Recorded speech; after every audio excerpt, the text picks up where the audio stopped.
Alright, here we go with the final video where we'll just tie off some loose ends that didn't really fit in before. We'll start off with the bottom of the screen where you've got a chat bar where you get communications from other players and also system messages. If you click the little button in the bottom right hand corner of the chat bar, it'll expand the chat area so you can see older messages, and you can also scroll up and down. You click it again to reduce it to regular size, and when you're spawned into the game world, the default button to do that is Tab. Above that you've got 6 radio channels to chat on, and they're allocated keys F1 through to F6. You just hit the relevant F key and start typing to send a message on that channel. Going from left to right, the mission channel obviously is for talking to everybody on the same mission as you, while the target channel will send chat to everybody who's got the same target town as you, no matter what mission they're a part of. The side channel is just for general chit chat. It can get kind of busy with people talking about politics or sport or whatever they happen to have for breakfast that morning, but some people do use it for game related messages. The help channel is obviously just for general help if you've got any questions you need answering, while the ops channel is reserved for more operational level chat. This is the channel most used by the high commands, and here they'll talk about perhaps where they're going to be moving brigades, what the next attack objective is going to be, and just generally what their plans are. And then finally, the squad channel will let you chat to anybody in your squad. You can clear or retune any one of these channels pretty easily just by clicking on it and then selecting one of the options available.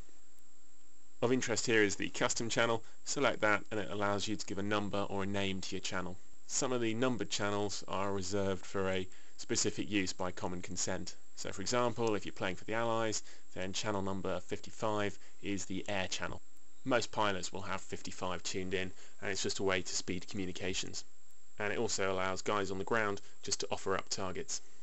But most of the numbers aren't used by anybody, so if you want you could get a few people together or plug in the same number and you've got your own private chat channel. If you entered another player's name instead of a number, then that channel would send messages solely to that one player. You can also send a private message to the player by just hitting enter, then typing .m, the player's name and the message you want to send. It'll then pop up on his screen along with a little sound just to attract his attention. Okay, next we'll move on and take a look at the squads tab on the top right. Here you can see a list of people in your squad who are online, their position in the squad and what army they're fighting for. If you click on show offline, it'll give you a full list of everybody in the squad who's not currently logged in. The AFK column on the right tells you that they're logged in but they're away from the keyboard. If you click on one of your squad mates, you get more information on the right telling you which brigade and which mission they're part of, and there's also a little green join button which if you click will zip you straight over to the mission that they're currently spawned in on. Speaking of missions, you might sometimes see in the chat bar people calling for people to join them on a specific mission. They'll list the name of the mission as well as the brigade and division that it's part of. Now rather than just looking randomly around the map trying to find that brigade, we can use the brigade roster to do it a little bit more quickly. To use it, we click on the tab and it takes us to this screen where you've got a little mini theatre map on the right, and then on the left the order of battle for whichever army you're currently part of. This lets you find divisions and brigades pretty easily and get to the correct mission. And on the left you can see the familiar population, squad and mobile spawn columns. Finally, we'll just take a quick look at the Preferences tab on the top right. Here you've got all your standard ways of changing sound and video effects, but what I want to look at is the Key Mapper tab above. This is really useful because it lets you see what every single key is mapped to. So when you're playing, if you ever forget how to, say, open your Bombay doors, change your ammunition or change your views, then you can just come to your Key Mapper and find out what key it is. Or if you want, you can remap it to a key that you find easier to use, or a joystick, or some other gaming device. You can customize your keys and controllers for individual vehicles if you want, or entire vehicle groups.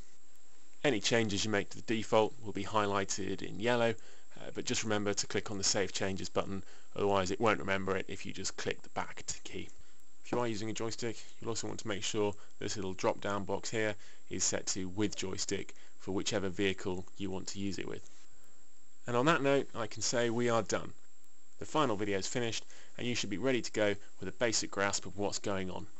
I know it's been pretty tough going in places, but I hope you've managed to take away a little bit of useful information that helps you playing the game.